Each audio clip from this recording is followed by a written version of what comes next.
A very warm welcome to all of you. My name is Dr. Nidhi Kesri, and I'm going to present a topic which is design a way of life. This topic is all about design thinking, and what we are going to learn here is that how step by step we can follow a very good process to implement something which becomes very difficult in our daily lives unless until we follow these steps, and it can bring a very innovative thought process, and innovative solutions can be found out through this method. Before I start with the topic, let me give you a very good example here. On my slide, you can see that there is a bottle, tomato ketchup bottle, and this tomato ketchup bottle is having opening on the upper top. Then this is made of a glass. The design is really very nice. There is no issue with the design. The logo which this bottle carries is very impressive, very catchy. But majority of the people felt some point in their life that this bottle is not a very good design. In a way, we face difficulty while using. So one thing is the design of the bottle, and one thing is the product which this carry is the ketchup.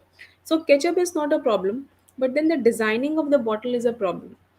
Number one, since the opening is on the top and you place the bottle straight, so once the ketchup is almost three-fourth used, then getting the ketchup out of the bottle is really difficult. So what we do is that we put it upside down and then we keep on shaking the bottle so that some of the ketchup may come out. Then because of the glass base, the bottle is little heavier for the kids to handle. Even if it falls down, then also there is a problem that because of the glass material, you need to be very sure that it doesn't hurt anybody. Then the bottle is so sleek to handle. In case your hands are wet, it can slip also, because on the top side of the bottle there is nothing which can give you a better grip. So there are certainly some issues with the design.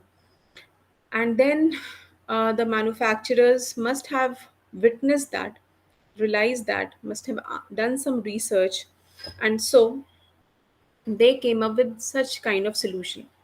So these bottles we see very normally in the grocery stores.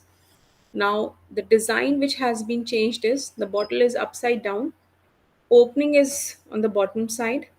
You can see a very good design has been given, so to ensure that you have a better grip on the bottle. Now the bottle base is not of the glass but of the plastic, so the weight is reduced.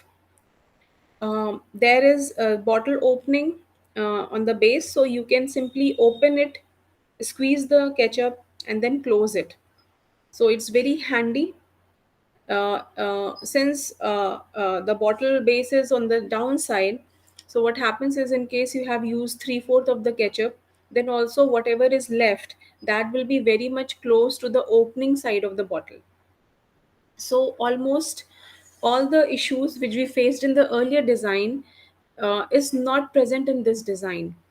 So this concept is not only designing the product, but then it can solve almost all the problem if you follow the steps of the design thinking. So this was just one example to make you understand that how just making little bit of difference in the product or the service which we are offering to the customer, very innovative kind of solutions we can find. Now let's start with the concept of the design thinking. So, design thinking is an interactive process in which we seek to understand the user, challenge assumptions, and redefine the problems.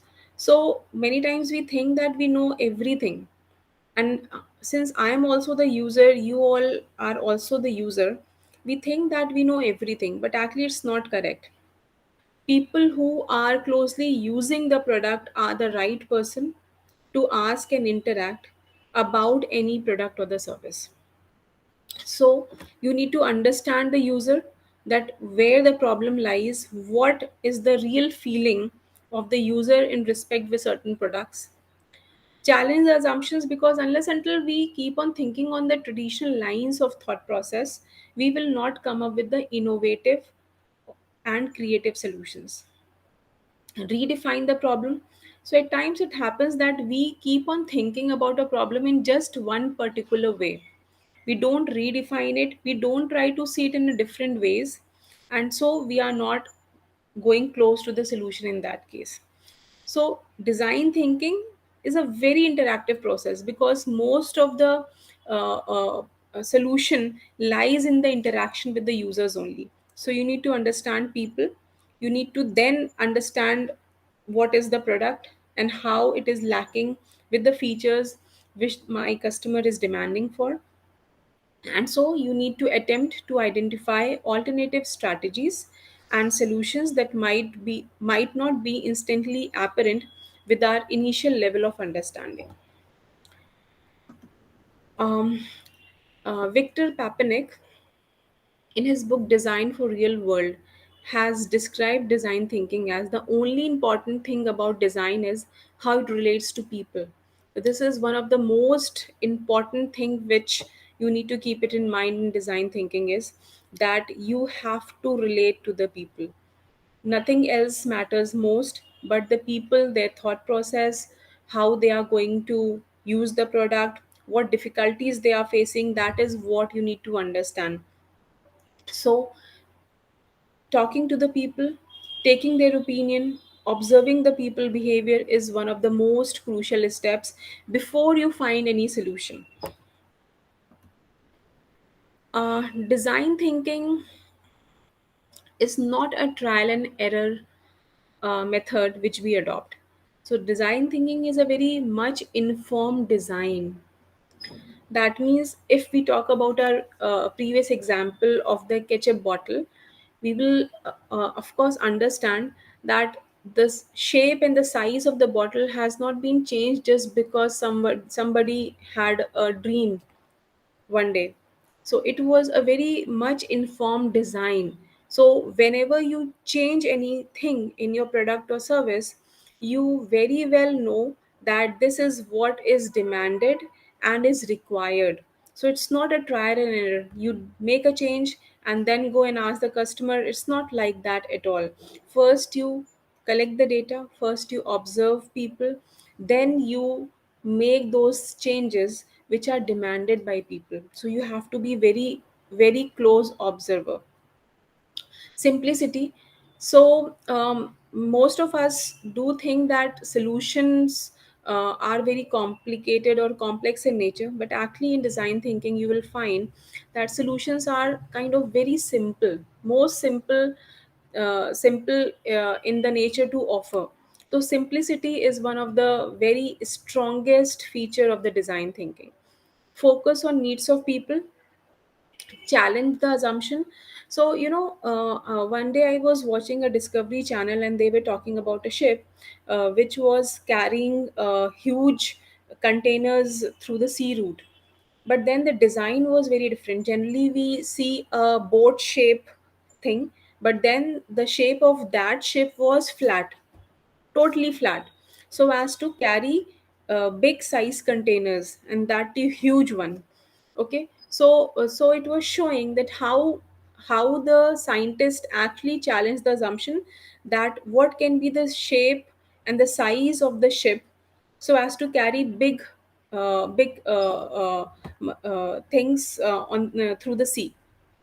So one has to challenge the assumptions, because if you keep on thinking on the same lines which our scientists or engineers used to think in the previous days, you will never come up with some innovative solutions. Question the problem and the solution again and again. As I said that we think that we know everything, and we have an opinion about every product. Yes, that is true, but probably I don't know the problem also, and I don't know the solution also. So even to understand the problem, you need to reach out to the people, and solution also lies with the people. So for understanding the problem and understanding the solution, you need to connect with the people, and that is the one of the biggest strength. Understanding the product, sometimes we don't understand that what we are selling. Okay, sometimes in the marketing also people say that, name of the product also matters a lot. For example, Kisan ketchup. People in the past days, when Kisan was not very famous brand, just because the name was Kisan, people were not using the brand.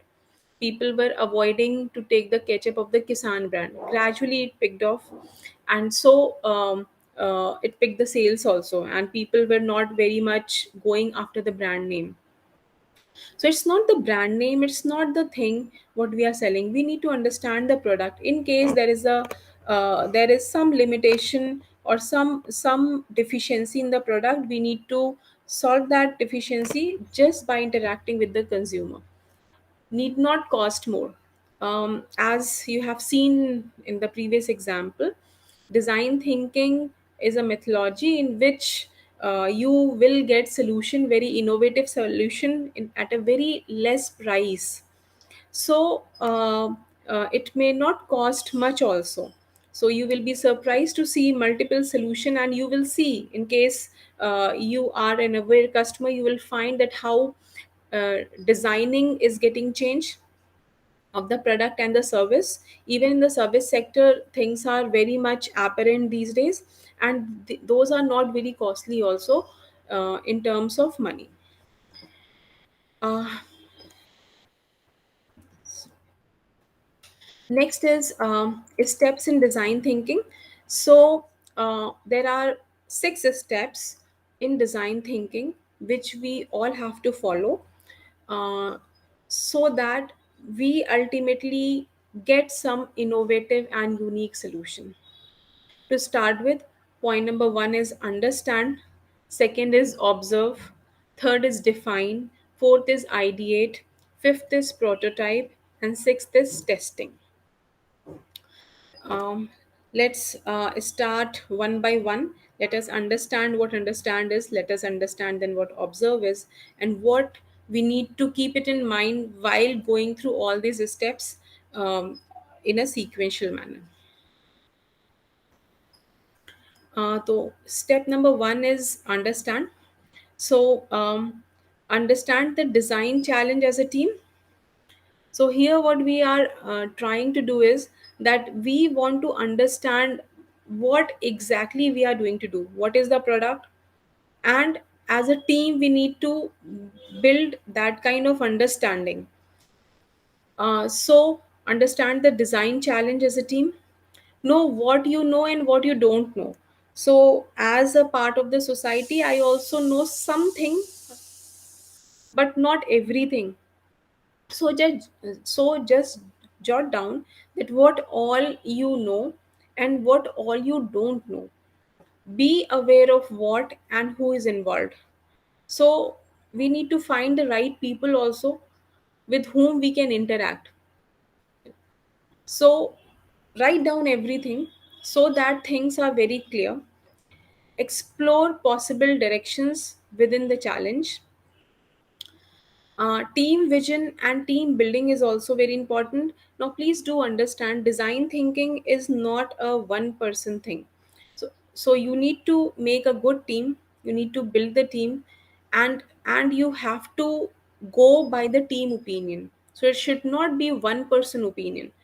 Everybody will bring their own input in terms of difficulties, issues, challenges, strengths, and weaknesses. And so, as a team, you have to make a collective decision. You have to give opportunity to everyone to speak out about their observation, about their understanding. And so, as a team, you should then form a consensus to move in one direction. Identified research fields, stakeholders, and priority topics you have to identify. Overall, what we do under step 1 is that you need to be very open minded. Switch off solution engine. At times we think that I have all the solution, but I don't actually have. So just switch off this. Just think that you are trying to understand what the problem is, rather than thinking that what can be the solution. We try to reach on the solution too early and too fast, which is not the concept of design thinking. Keep an 360-degree view on the problem. Try to observe and understand the problem from all angles, not of only just one. And so the different stakeholders you have identified, you need to talk to all of them to understand that what is the real problem. Rely on the process. So as I said, that these 6 steps will ultimately lead you towards the right solution. So just believe that whatever you are doing will give you some good healthy understanding, and your customers or the stakeholders will only let you know what is required. So solution also lies there in the market only. Second step is observe. So under this second step of observe, you need to get out into the field and talk to the people. Understanding you have done your own homework, and now you are there to observe people, collect data, note down each and every point which you think is important and which is not important also. So if somebody is telling you some aspect of the problem, no matter how immaterial you think that is, please do note it down so that you can discuss with the team. Build up empathy. At times we don't listen to the people with empathy. So just understand that you need to talk with the people, so that that kind of understanding can be developed. And try to catch their emotion, try to understand that what real problems they are facing. And so if you are empathetic, you will observe each and every part. Deeper understanding of the user and context. So everybody might be using the product with different ways. So do understand that what user want to actually say. At times users give you hints, but we are not able to catch it. So try to understand the entire context, in which context he or she is talking about, and note it down. Inspiration from outside the office. So observation may not happen in the office, so just leave your office environment, go out to the fields, meet to the right people, talk to all the stakeholders, and then make your observation. To make your observation more effective, you need to uh, open to be inspired and learn. So talk to expert, potential users, customers, extreme users, partner organizations, etc. Embrace unexpected observations and the answers also. So as I said, if something is unexpected, uh, still do note down, do record that observation, because you never know that one observation which is unexpected in nature, okay, may give you a decent hint that where the solution can lie. Now we have reached on the third step, that is define. Um, so in this third step, what we are going to do is that we need to now identify and share the insights with the team members. So we have made an understanding at the first level, then we have observed the people, and now we will go back to our teams, and everybody will share what insight they have about their observation. Make sense of the data collected. Please do discuss with your team members. The more you will discuss, the more fruitful results you will get. Third point, gain clarity about needs, perceptions, experiences, expectations, and processes. So, what all you have observed in terms of the requirement, perceptions, and so on, please do discuss all these points clearly and mention each and every small, even the smallest of the observation and emotions which you have catch.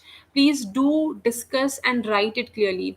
Let me tell you guys here that in design thinking we rely too much on writing on the things, too much of writing of the things. Reason being that we cannot keep everything in our mind, and so if you record everything properly, there are high chances that you don't miss out on certain important things which might be very very unexpected or maybe very small in your opinion, but others may give it, due credit, and that might give you certain hints about where the solution can lie. So we do record everything, whatever we see, whatever we observe, whatever we feel in this can be done by each and every member of the team. Fourth point here, link similarities, contradictions, and patterns. So try to make sense of the data actually is extended here, that whatever you discuss, try to find what are the similarities with everybody's data collected, their observations, and so on. Where you guys are having some kind of contradictions in the opinion, somebody came up with some kind of opinion. So, what is that one opinion which is very much in contradiction to your opinion? Then try to link and get some kind of pattern out of the data, define directions and refine the challenge. And for doing all this under the define stage, what you need to do is bring it together by converging the knowledge. This will only happen when you all sit with the team and discuss whatever you have observed very fairly. Play around with frameworks and possibilities. Focus on specific problems rather than the big picture. Look at problems as opportunity. So these 4 points written in the slide will give you some fair idea that how to converge with your ideas under the third stage, that is the define stage.